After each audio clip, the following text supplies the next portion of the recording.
And I'll give the floor to the representative of Algeria. السيد الرئيس. Mr. President, allow me at the outset to thank Ms.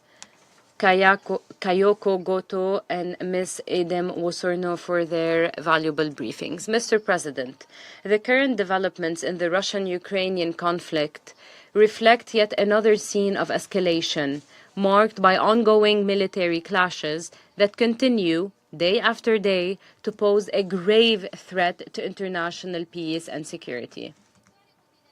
My country expresses its deep concern over the intensification of the conflict and the continuation of military attacks between the parties, particularly the use of missiles and drones.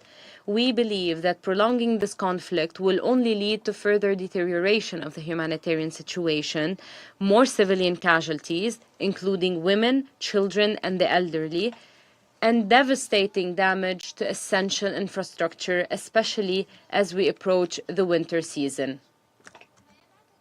What is equally troubling is the persistence of the logic of escalation between the parties, despite the mediation initiatives we have witnessed, which aimed to ease tensions, bring positions closer together, and achieve progress in the search for a peaceful political solution acceptable to both sides, thereby putting an end to this war. In this regard, my delegation wishes to emphasize the following points. 1. Algeria reiterates its call for a definitive end to hostilities between the parties.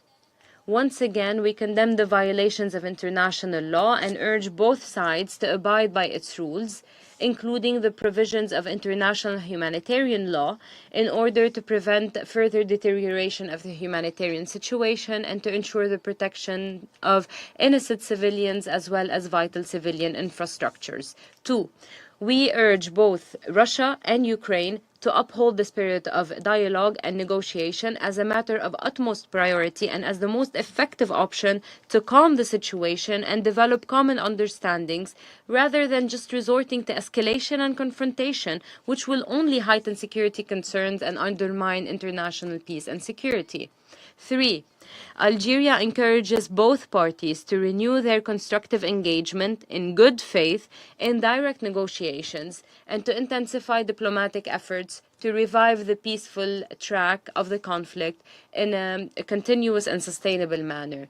In this context, we call for strengthened and promoting consultations to resume prisoner exchanges and the release of detainees, with a view to fostering consensus-building efforts and paving the way for joint action towards resolving this conflict.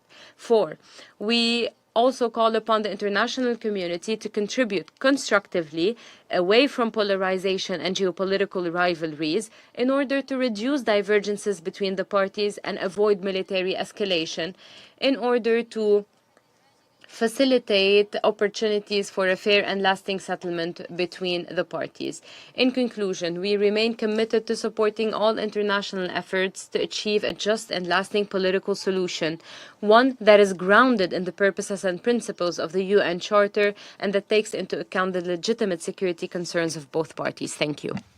I thank the representative of Algeria for the statement.